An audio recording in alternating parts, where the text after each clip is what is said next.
Hello, everyone. I'm Scott Brinton, and I am a Press Club of Long Island board member, a former president of the Press Club, and a professor at Hofstra University, professor of journalism. I'm here tonight with my colleagues Ashish Kumar and Mario Murillo. We did a big study on suburban news deserts here on Long Island, and we're here to talk to you about it and answer any questions you might have. I'm going to throw it over to my colleague Mario, who's going to introduce what we're going to be discussing tonight. Thank you, Scott, and thank you to the Press Club of Long Island and for all of you joining us tonight. It's exciting to be here.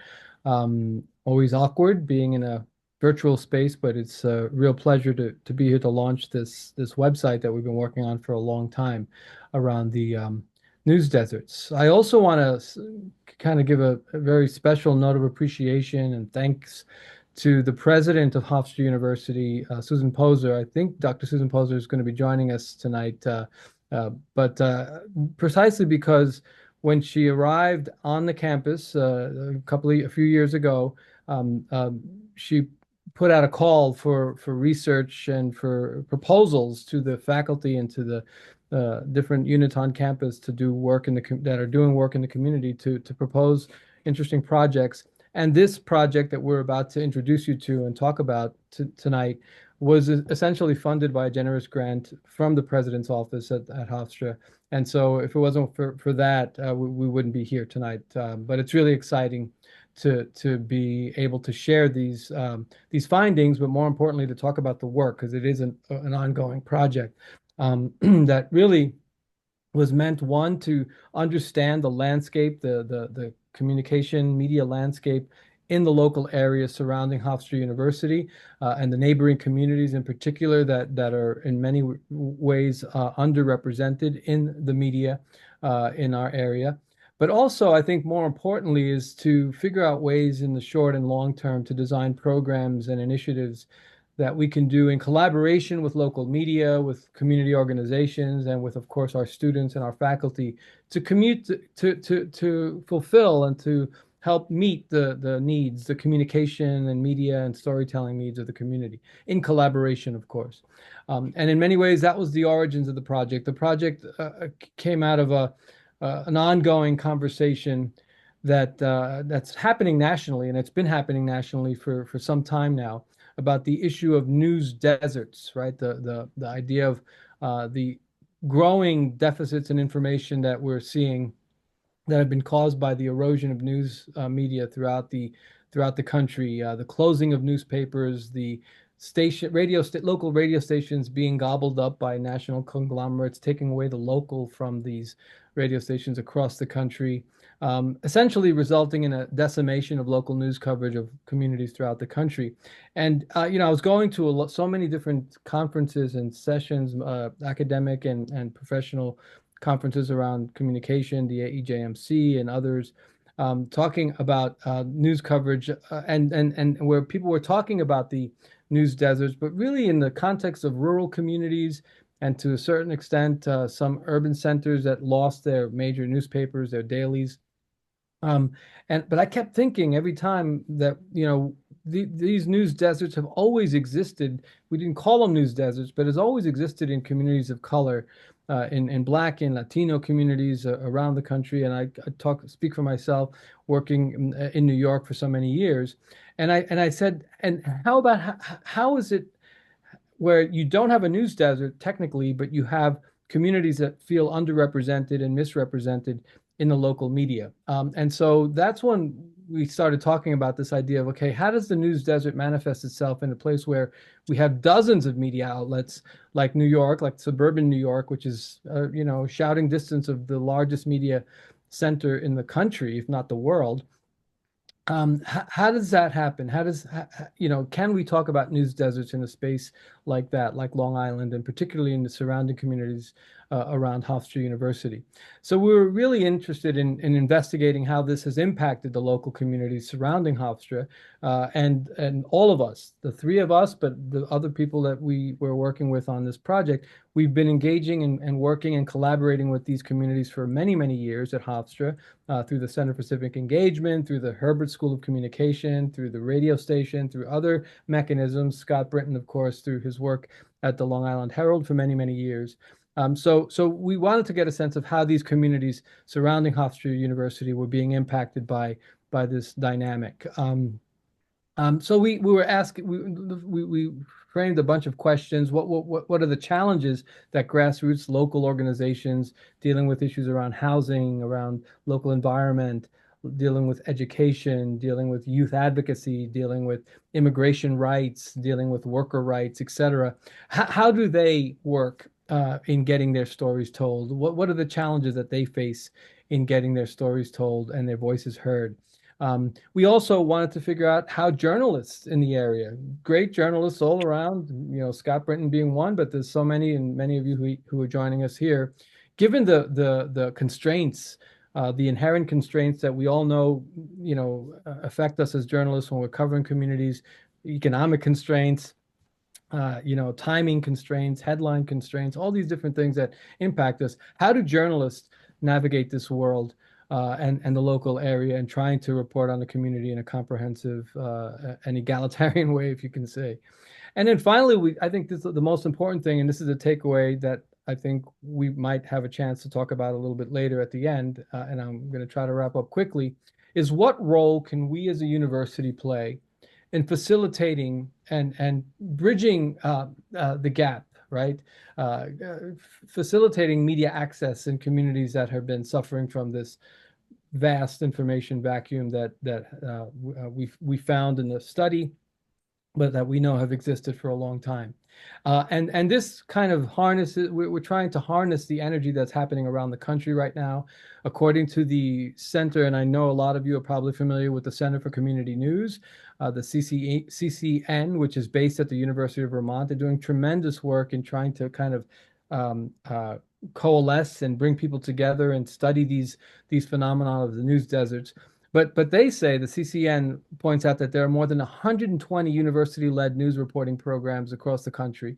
That's more than, and they point to over 1,000 student reporters, 1,000 student reporters. When they're firing reporters everywhere and closing down newspapers, over 1,000 student reporters in 42 states are covering local communities, supporting local media outlets, newspapers, etc., and producing coverage that has gotten millions of page views and have been viewed by many. So they're having an impact, and we're seeing that. And I tip my hat off to the center for doing this work, because it is essential, and it's also showing how important it is for universities and academic programs like ours at the Herbert School can play a dynamic role in moving this forward. Now, and again, and I'm going to throw it to Ashish now, who's going to introduce the website, which we've been working on now for over a year to get it together. But just to keep in mind that the Suburban News Desert study that we've been working on, we've gotten some publications out of it, reviews of the story of the study. It's an ongoing project, right? We want to continue adding to the work, sort of serving as a theoretical, if we can call it that, foundation of a longer term project that one day we hope will bring together students, bring together faculty members, working journalists in the community, media innovators, to study, to develop, and to implement new storytelling models and tools, both at Hofstra University, but also at the local media outlets throughout the region, throughout the local area, and to spotlight the critical issues affecting our local communities. That's really the intention. That's the outcome that we hope to discuss, and we would love to get your feedback and thoughts on that. And of course, working locally and closely with the local nonprofit community organizations that we made contact with initially as part of this research project.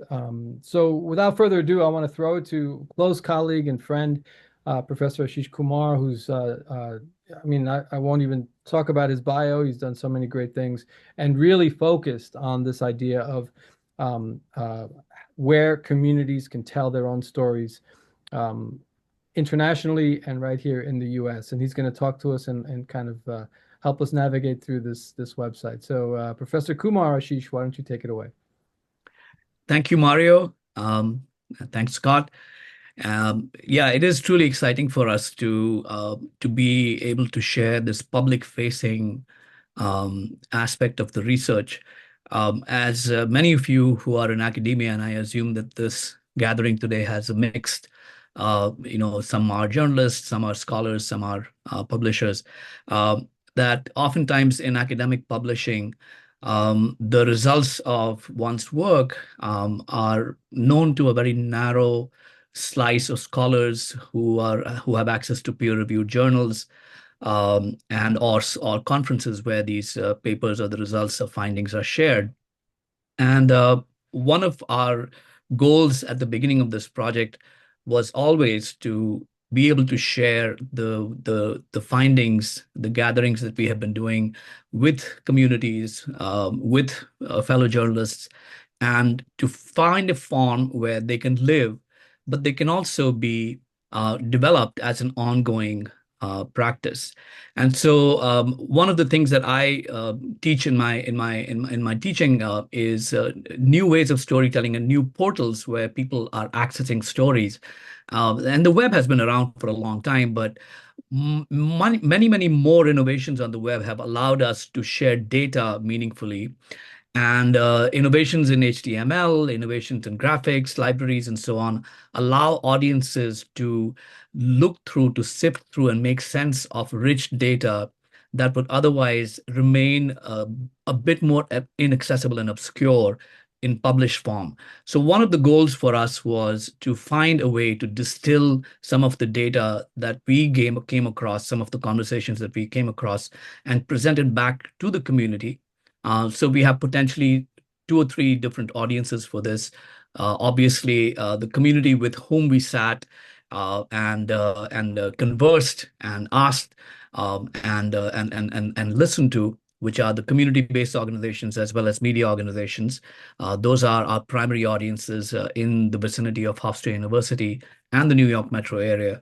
But we have secondary audiences. As Mario pointed out, the work that we are doing is by no means an isolated or by no means any novel innovation. What we do find innovative about our work is that it's happening in a media-rich environment such as New York City. So to share it with the community of scholars who are looking at the phenomenon of news deserts wherever they may be, and to see if we can develop relationships and even share findings and even develop websites in conjunction with them to see if data similar to ours exists in other pockets of the United States. So I'm going to now basically share my screen and navigate through the website. So this is our landing page of our site. It sort of summarizes the basic tenets of how we began, which Mario has already gone over, so I'm not going to, reprise. And once the viewer or the user is made familiar with the basic premise of the research project, they can navigate to what essentially becomes now a map-driven aspect of the site. So we have 4 buttons on the site, and they are 4 aspects of the research project. The first one is communities. And we wanted to give the audiences, give the users a sense of the 6 towns and the 6 communities that we were specifically looking at, but also the communities surrounding them, which is the New York metro area. So when you go to this part of the site, one of the things that we wanted to highlight is the distinction which led us to choosing these communities. We reside in Nassau County, which is which used to be once an all-white suburb, which has been diversifying over the years, but certain parts of the population in Nassau County are outliers, and the communities that we were looking at were amongst them. So we kind of pulled this from census data. This is not, this is all secondary source material, but it kind of makes it visually accessible when you want to look at the racial and ethnic profile of this area. So we can start by looking at the total population. In this sidebar over here at the bottom, it tells you the numbers for Nassau County, and then the numbers, the comparative or the relative numbers for each of the 6 communities that were the focus of our research: Westbury, Roosevelt, Uniondale, Elmont, Freeport, and Hempstead. We can start to then slice these according to different racial groupings. And one of the things that immediately becomes visible are the distinctions between Nassau County versus some of the communities that we were interested in. So the numbers for instance, white alone population from Nassau County are 54.6%, whereas in most of the communities, the numbers are less than 20%. So clearly, for a newcomer who's not familiar with Nassau County or Long Island as much, these numbers would be interesting. These numbers would be significant because they also have a bearing to other parts of the research. And of course, census data from other aspects such as median household income, people in poverty, households owning or household occupying own household rates are all available within this. The only thing that we wanted this to not just be visualized as numbers, and the other part of our research that makes these communities or humanizes these communities is where we went out and spoke to and held town hall meetings, focus group works, some by Zoom, some by in person, and we wanted to have the layers of information present so people could look at these numbers, but they also have the access to the voices. So it's the mixed method study that combines qualitative and quantitative, research data points. As Mario pointed out, the uniqueness of our study is that we reside within the New York metro area, and we wanted to present the rich saturation of media sources that are available or active in this particular region. Again, with the viewpoint to establishing that we are living or we are residing in a community with major media outlets. New York is one of the most biggest media markets in the country, if not in the world. And this breaks down the different types of media outlets that are available ostensibly to anyone that's living within this region. When you navigate through this part, the outlets that are in bold are the ones that were included in the news audit, which I will mention in a bit, and then my colleague Professor Brinton will detail that study a little bit more. So this gives you a sense of navigating to each of these outlets to see what the frequency of their publications is, and also in terms of their reach, whether they're regional, local, or hyperlocal. So we also have the Herald community newspapers here. We have Long Island Press. We have Newsday. So you can see that people that are living in this area have access to a vast amount and a vast diversity of different kinds of both print broadcast as well as online news outlets. So to kind of underscore the point that the communities that we were looking at that can constitute at least 6 of the populous regions of Nassau County are also surrounded by vast access to media outlets or media sources. And then to kind of go to the point of, as Mario pointed out, the deficit within these communities of information raises the question, why? As I mentioned before, we also spoke with many folks who are representatives of community-based organizations in the 6 areas that we were researching. We reached out to every major media outlet that we were interested in hearing from.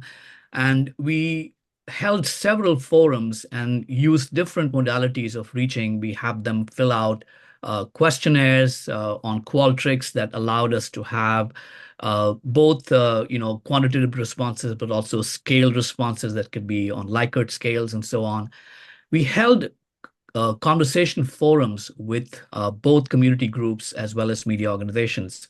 And each of these conversations were recorded and transcribed, and the excerpts of those conversations are something that we wanted to share back with the community. So the Voices page really is devoted um, to hearing from these communities. And this is the part of the site that is growing. And as I mentioned before, one of the things about flexible or plastic nature of media in online sites is that you can build them and they can be works in progress. And so we have a few here, and I'm going to just play a couple of them, maybe a couple from the community-based organizations and a couple from media organizations. The general gist of voices from both sides that we held or we heard in the conversations that we held were triangulated. So we had the studies of actual news reporting.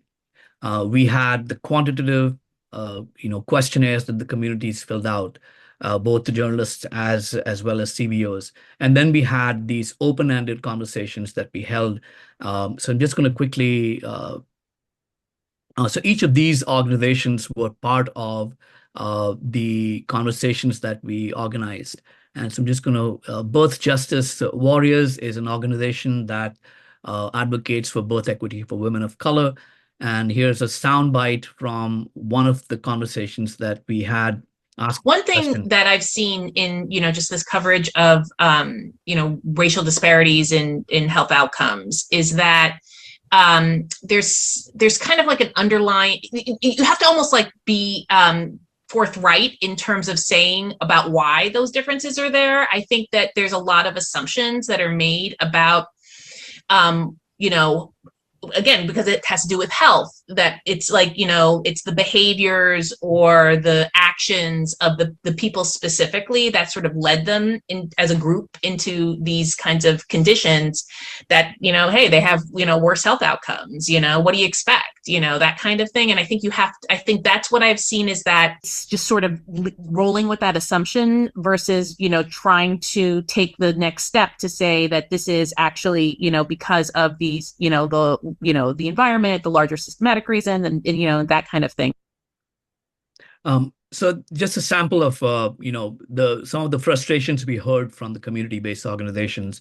So this section reflects both the sense of the lack of granular storytelling that some of the community-based organizations felt, but also aspirationally, what stories would they like told about their communities? So we didn't want this to become a site for grievances only, but also to project the community's own sense of their own storytelling. If they were to tell the stories, they could tell the stories. What stories would those be? With media organizations, we held a similar forum. We asked them about the sources of their story. We asked them about some of the constraints that they had in covering the communities that we were trying to highlight. I'm just going to play one of these if I have this. Yeah.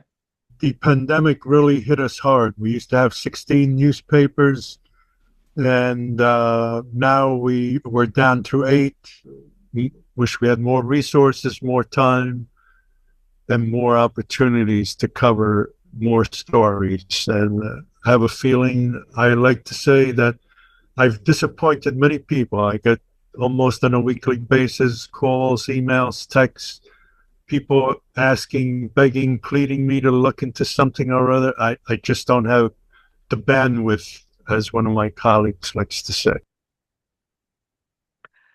And I'm going to go to the part of the research that is the most quantitatively dependent, which is the media audit. So we looked at stories published on any of the 6 communities that we were interested in from January to June of 2022. And we identified 14 media outlets that cover these communities. In total, we identified 469 stories. And then after categorizing them according to issues or topic covered, for instance, crime, education, environment, government, politics, etc., we boiled these down to about 296 stories. This part of the site is the one that is the most complex in terms of data presentation. So right now, what we have here is from the data set that we glean, this segment of the website can show you stories by topic and location. And so, for instance, if you look at the number of stories that were at the top in terms of the total number of stories for a particular topic, there were 109 crime stories. So if you look down below at this legend, it tells you the total number of stories, and then each of these communities are showing the number of stories that were categorized by topic. For instance, crime in this case. So Uniondale 28, Hempstead 34. Freeport 15, Westbury 17. And this is where we wanted to kind of bring together the components of racial demographics of this community and the nature of reporting. So for the user, at this point, if you select one of the topics, and we have selected crime, for instance, you can go in and then overlay the demographics of these communities to see if there's a correlation between the nature of the topics that were preponderant in the coverage and the racial composition of those communities. Again, this is a 6-month study. We hope to solidify this, and my colleague Scott Brinton will talk a little bit more about what is ongoing work in this area. So the one thing that we are currently working on is not only allowing the user to look at the stories by topic and location, but also by source, which means that you can have a third layer of data that can be visualized here. And by source, I mean, was it a regional source? Was it a local source that had the high number of certain kinds of stories? And that's something that we, in the due course of time, we want to add to this particular site, this particular aspect of the website.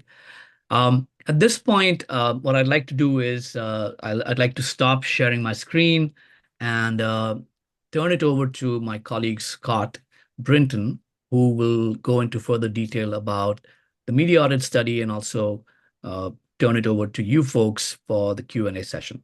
Thank you. Well, thanks so much, Ashish and Mario. First, I just want to give a shout out to our Dean Lukashevitz, Mark Lukashevitz, who's been very supportive of our project and is very supportive of community journalism, Long Island Advocate in particular. We'll talk a little bit maybe more about that later. But when he came to the Herbert School, he came to me and Mario came to me and said, "Do you want to start a hyperlocal publication in these areas?" And the answer was, of course, yes. As a community journalist, a longtime community journalist myself.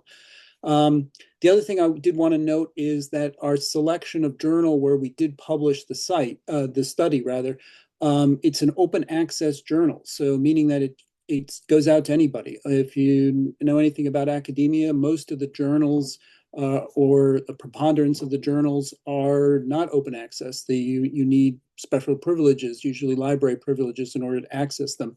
We chose the Community Journalism Journal at the Texas Center for Community Journalism purposefully because we wanted it to be accessible to anybody in the public. As well, it's a publication of the Association for Education in Journalism and Mass Communication, and in particular the Community Journalism Interest Group. So again, it's accessible. Mario did put the link to the actual study into the chat if you want to check it out. It's a long study, and part of the reason that we decided on a website like this is to distill the data and represent it graphically so it's easy to understand. And just Ashish going through it, you start to get a sense for the themes and the patterns that we were looking at. The original study that we conducted was a thematic study. In terms of the quantitative data, it was a thematic study where we were looking at it, how many crime stories are there, how many education stories are there, et cetera, et cetera. What stood out in the data was just so crystal clear that that education was up there, but crime was the dominant theme. And why do I say that? Well, if you go back to the media map, more than 50 of those stories were, crime stories were centered in a 6-month period, were centered around 2 communities, Uniondale and Hempstead.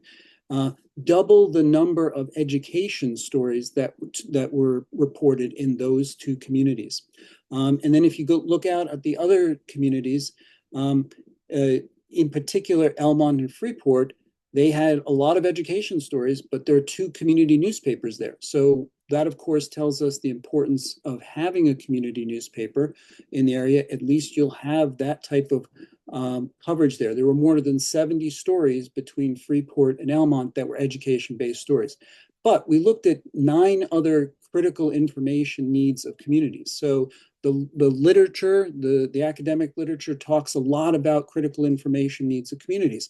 And so we developed our own list based on other lists of what the community needs to know to live in a democratic society. So of course there's education, but you also need to know about environment, police reform, youth empowerment, LGBTQ rights, et cetera, et cetera. And what we found is there were virtually no stories on any of these issues. These are all 6 of these communities have large immigrant populations, anywhere from 25 to 50% of the population in any one of these communities might be an immigrant population. And yet, out of those 469 stories, only 2 were on immigration. And in a number of the other issues, there were 0. So the question, of course, becomes why? And we got that question. Mario and I were on this morning with WRHU talking about that. It's a hard question to answer.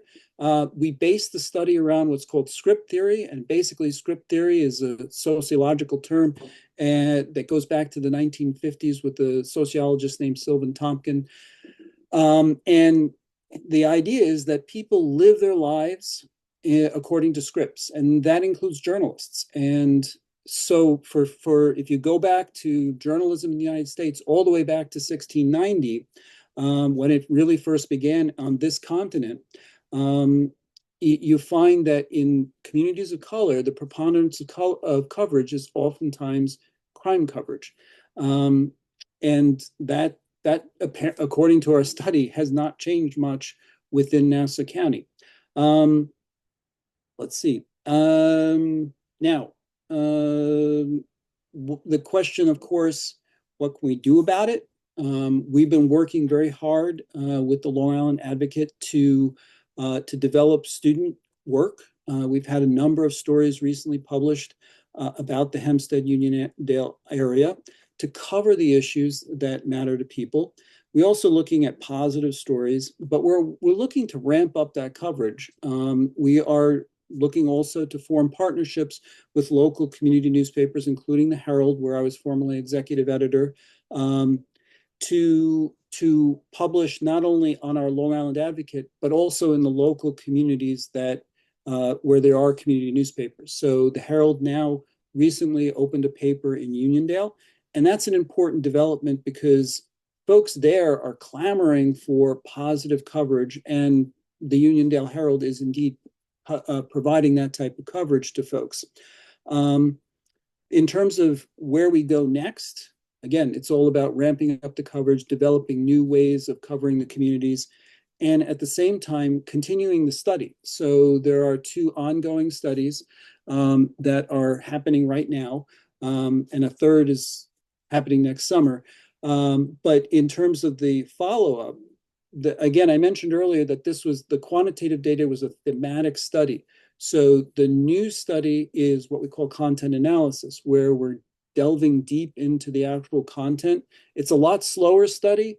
Thematically, it's fairly easy to categorize stories, but delving deep into the data and taking a look at things like what precisely is covered within this education story and what precisely is not covered. That oftentimes is the most important question, in part because the way communities are covered within the stories is probably more important than even looking at it from a thematic standpoint. I can give you very quick examples in terms of what content analysis involves. So in one story, there was a story about Black artists during Black History Month. And in a photo, there was a photo of the artist standing next to Bruce Blakeman, who is the county executive. The artist was not named in the photo caption, but the county executive was. So that's an example of what we call symbolic annihilation, where the actual person is not identified. There's no identity there. And so they're symbolically annihilated, so to speak. Yes, their photo is there. That's a good thing. Their image is there, but their name is not. So that's a very small example.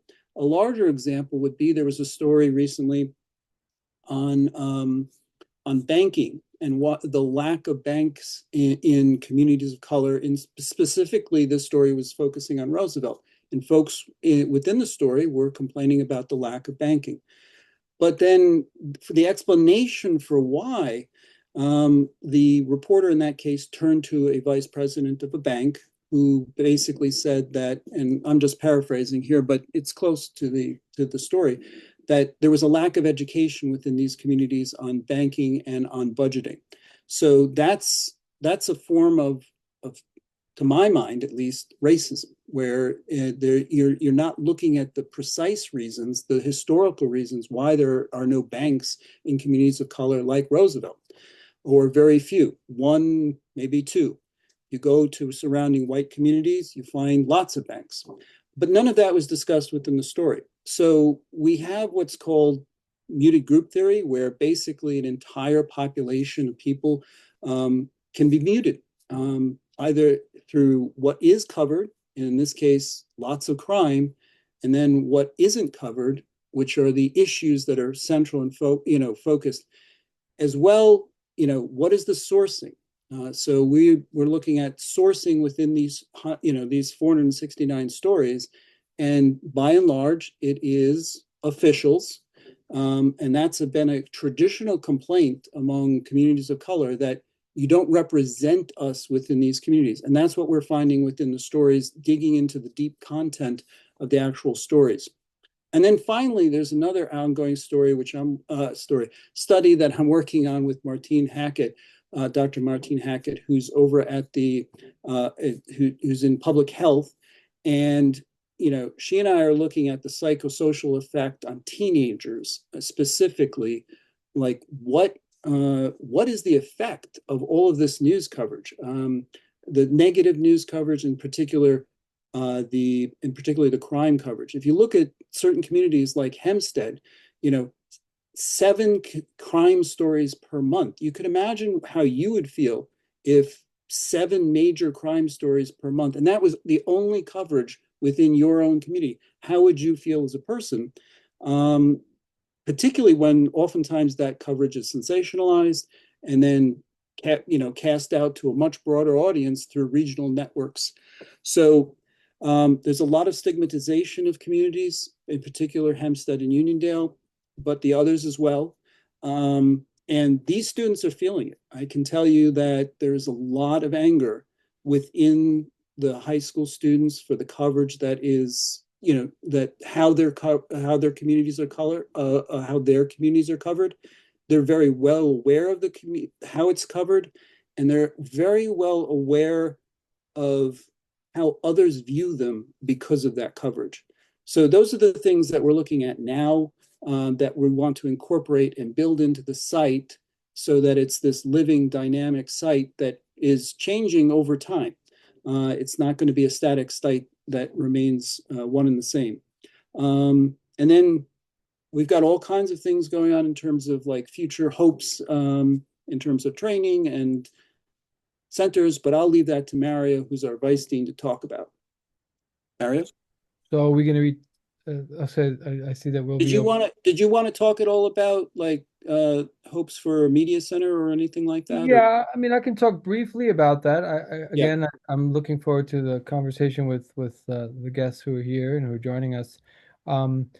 Again, as I said at the beginning, the impetus to do this study from the start was really to try to create some foundation, some I don't know, we can say the argument for the need to create some space within the Herbert School of Communication at Hofstra that will serve as a media center, as a journalism lab for and with the community.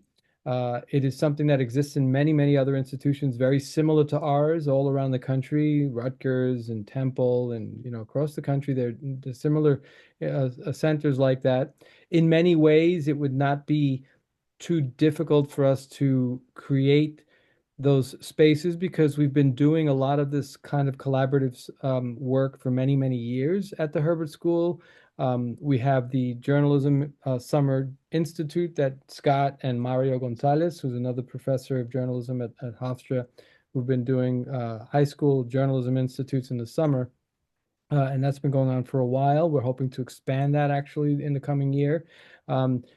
Professor Kumar Ashish, he used to run a thing called the Documenting Diversity program, which is really bringing in also high school students from around the tri-state area, mostly the New York metro area, very diverse group of students to do and learn how to do documentary production and create storytelling, creating little films about each other, one another, but learning it through the right there at Hofstra. That program was discontinued, but we're hoping to restart it.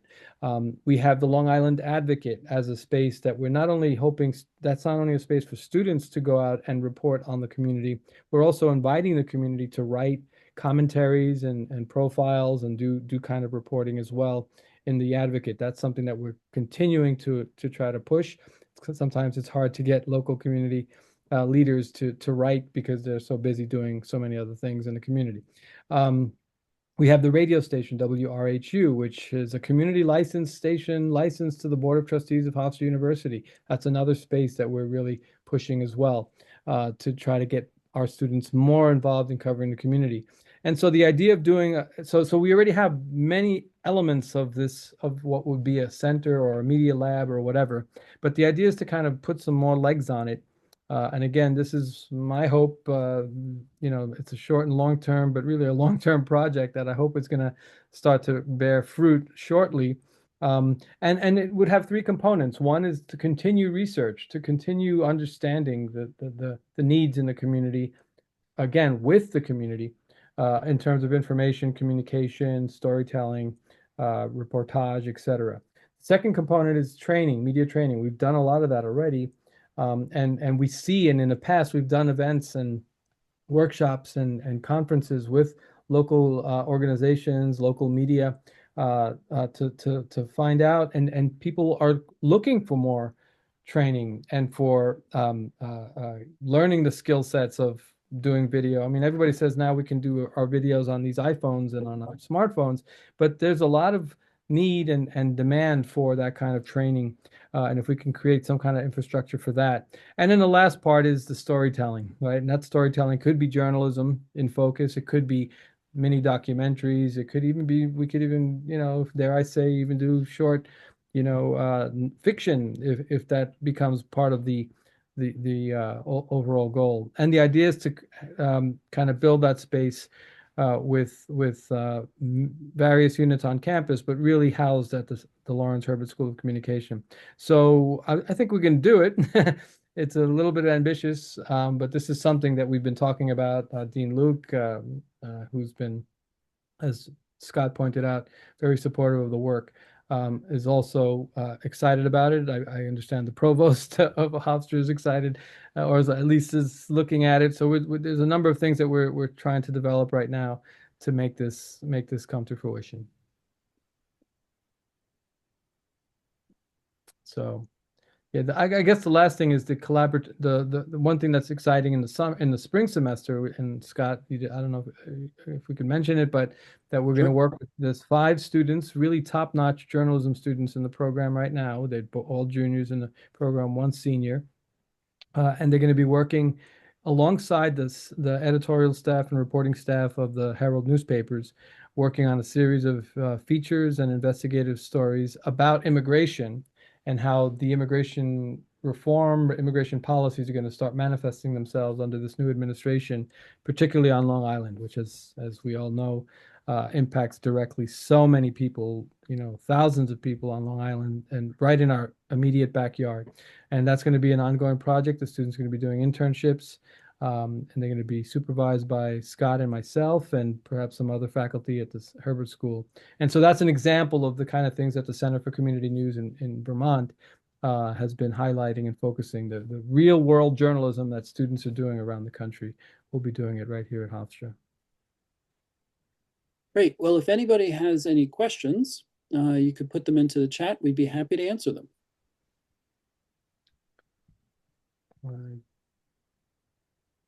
There's no questions. Unless we answered all your questions. Oh, we have one. It's coming. Can you guys tell us more about the role played by elected officials, politicians in this issue, regarding this issue? The role played by, well, so there's been a long history of people speaking for communities of color, and speaking about them, not for them, but about them. And oftentimes those are officials, county executives, police officials, state officials, health department officials. But what we're really looking at is representation. How are the voices of the community represented within these communities? And thus far, and we've analyzed so far a little over 100 of the 469 stories, very often the stories are full of officials speaking about these communities.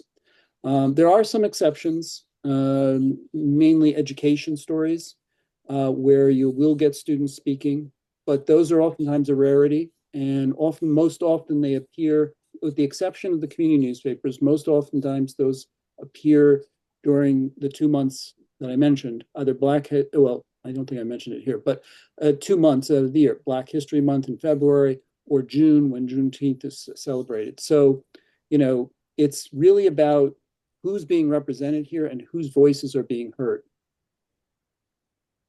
Yeah, when we decided to, when we were mapping out and developing our kind of approach to the people we would include in our direct conversations, we talked about the local community organizations, and that was difficult. We put out a call for so many different organizations in these six towns, and so we went with what we had. I think it was a total of 43 who responded and who participated. And then we also, of course, did the same with the journalism sector, the reporters and the editors. And we had talked about the inclusion of public and elected officials, but we decided that precisely because, and this is not just unique to Long Island and to what we saw in the study. I mean, generally, official sources really, in many ways, frame and kind of direct the coverage, and this is just the nature of the industry in many ways. For better or for worse, it's much easier to cover a city hall beat or a police department beat or the president's press conferences than it is to do kind of investigative and kind of long form reporting in the community based on taking a different approach. So we decided that we would not include in our original research conversation with the elected officials. Nothing against elected officials. It was more just that it wasn't going to be part of our initial study. So I have a question here. Ashish, did anything that you wanted to add there, or? No, I don't want to take away from the other questions. So yeah, we have limited time. Yeah. So we have a question here from Cecilia Dowd, who's our Press Club of Long Island president. So shout out to Cecilia. Thank you for coming. I know you got a busy schedule today, but her question is, so often TV news, the VSOTs, or the lack of better explanation, the stories without a reporter's voice do not go on the website, yet there are many VOSOTs in each newscast. Were these accounted for in your study? So those were not accounted for in the original study because the original study was a thematic study. The study that is ongoing right now, the content analysis, is looking at those questions. And I should note that I don't know if I should say this or not, but Cecilia did do a terrific story among those on education that had a lot of students and a lot of teachers from one of the local schools there. So I don't want to like bash journalists, as if nobody's doing the right thing. There were definitely shining examples of really good stories that stood out, and certainly Cecilia's stood out within the study. But yeah, those are being accounted for in the follow-up study. George Giacchis, George from Stony Brook University. So I understand this lack of coverage is not a direct result of the erosion of community newspapers, but largely of decades of non-coverage in these areas. Also, have you shared these results with Penny Abernathy at Medill? The answer to I'm going to answer the Penny Abernathy, and then I'll throw it over to my colleagues to answer the first part. But we haven't yet shared them with Penny, but we should. I'm glad. Thank you for reminding us that we need to do that. But maybe you guys want to take that first part of the question. Yeah, I mean, I think the issue of the erosion of community newspapers. I mean, we know that I guess one of our voices that we heard earlier that Ashish presented talked about how their newspapers went from 16 to 8. And I think many of the reporters and journalists that we talked to in our study were talking about how they're just reduced. I mean, look, we can see firsthand. I think the most starkest, most dramatic example of local news getting destroyed in New York is the shuttering of WCBS News Radio 880. In fact, Sylvia Hall was a correspondent on Long Island. She was part of our study and she participated, and she talked about the struggles she had in trying to pitch stories about Long Island, the kinds of stories that she was trying to cover, and now that outlet doesn't even exist, right? So I think it's a combination of things, but certainly the tightening of the economic screws that we see across the board and across the country, it's also impacting the ability to do journalism locally on Long Island as well. And I think Scott could talk to that about how that's impacted the Herald, for example, which we've also seen a reduction in staff in that space, which is the local, hyper local newspapers that are covering the area. I think we heard a lot of expression of frustration with the amount of stories that Long Island offers. It is huge. It has many different communities, many different school districts, many different towns. And this is somebody from Newsday who expressed this frustration that their town's beat is the largest, and they still have a hard time spreading themselves to justifiably cover many of the stories that do slip away. So I think it's a combination of what Mario described, the reduction in the size of community newspapers, but also the resources that are available to those that do have a commitment to cover these stories. Yeah, and I think I wanted to comment on Dr. Poser. She's asked a question about doing this and expanding and a larger project with external grants. Yeah, that's part of the hope. As Scott had mentioned, several ongoing initiatives that are still part of the project. We're hoping that we're gonna see some of it added to the website very soon, in the next 6 months or so into the summer. Another interesting study that we've talked about is looking at how communities that are not supposedly majority communities of color, how those communities are reported on, right? So we know that Long Island, Nassau County, very highly segregated, probably one of the most segregated regions in the entire country. How are white communities like Garden City, like Glen Cove, how are they covered in their local papers, and what are the stories that are coming out of there? So we have talked about possibly expanding it and doing that. And I also think one aspect which I think is fascinating for me as somebody who's been involved in community media and community reporting and community storytelling for the better part of my adult life. I'm hearing more and more at these academic conferences, at these professional conferences, AEJMC, SPJ, et cetera, reading a lot more about the need for the communities themselves to do the storytelling, right? To be part of the kind of be the protagonist, not just to be interviewed, but to be part of the shaping of the story and the telling of the story. Now, I know that may make some journalists, traditional journalists, uncomfortable, because it's like, oh, wait a minute, we have to be objective, we have to not be part of the story, etc. But for community media practitioners, we've been making that argument for decades, that in order to get the story, we have to let the community tell their story. And it seems to be more and more kind of embraced, even in journalism circles, that this is a new kind of way of telling, of doing journalism. And so I'd like to expand and look into that aspect of what's out there and what we can do, particularly within the six towns that we've been talking about in this study. Great. So we have a comment here from Rodman Serrano. This is Rodman Serrano from Make the Road. In addition to reporting on the issues mentioned by the speakers, I think community members would appreciate information or a resource site that supports access to job, places to live, food, and other information about how to avoid those who would take advantage of them, wage theft, attorneys that scam their clients, etc. So yes, as a follow-up, Ashish mentioned that this is a site that's under development. So one of the things that we've discussed for the site is to create directories that would link you to places like Make the Road and link you to organizations that are taking on the 11 issues that we identified as critical information needs for these communities.